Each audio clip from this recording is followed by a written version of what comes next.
வாழ்க்கை பயணத்தோட நாள் 12 காலையில் 9ஆம் திருவிழா பூசை கிளம்பியாச்சு. கரெக்டாக ஒரு 6 மணிக்கு பூசை ஸ்டார்ட் ஆயிரும். இன்றைக்கி தான் 9ஆம் திருவிழா. காலையில் பூசை போயிட்டு வந்தோடனே வீட்டுக்கு தண்ணி எடுத்து ஊற்றிட்டு, அப்புறம் கொஞ்சம் நேரம் வீட்டுக்குள்ளே உட்காந்து அந்த வியூ பாயிண்டெல்லாம் ரசிச்சுட்டு, அப்புறம் பார்த்திங்கன்னா காலையில் வயிறு பசி எடுத்துட்டு, அதில் வீட்டில் உள்ளவங்களுக்கும் சாப்பாடு வேணும்னு கேட்டாங்க. அதில் நானும் பூரியும் ஒரு டீ அந்தளவு ஒரு வடையும் சாப்பிட்டுட்டு வீட்டில் உள்ளவங்களுக்கும் வாங்கிட்டு ட்ரெஸ் எடுக்க கிளம்பியாச்சு. நான் பார்த்திங்கன்னா மாவடியில் போய் தான் எடுப்பேன். அந்த வியூ பாயிண்ட்லாம் நல்லா இருந்துச்சு. ஏன்னா பேக் எனக்கு இங்கே நல்லா செட் ஆகும், நல்லா இருக்கும் இந்த கடையில். அப்போ பெஸ்ட்டு ப்ரைஸில் கிடைக்கும் அப்படிங்கிறனால ஃபுல் கலெக்ஷன்ஸும் அண்ணன் இப்போ அவங்க இறக்கி வச்சுருக்காங்க. நம்ம பார்த்திங்கன்னா இப்போ ஃபஸ்ட்டு இந்த காம்போ தான் நான் பார்த்துருந்தேன்.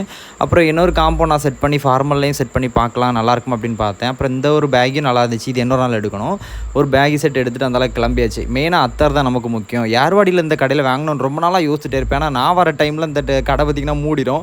ஏன்னா நைட்டு 9 மணி போல் தான் அந்த சைடில் ஓடி போய்ட்டுருப்போனா, அதனால சரி வாங்கிடும் அப்படின்னு சொல்லிட்டு நிறைய அத்தர் கலெக்ஷன்ஸ் வச்சுருந்தாங்க. அங்கேயே வாங்கிட்டு வள்ளியூரில் ஒரு ஜூஸ் குடிச்சிட்டு ஈவினிங் ஒரு 4 மணி போல் தான் சாப்பிடவே செஞ்சுறேன். வேறு கொயர் ஒர்க் இருந்துச்சு.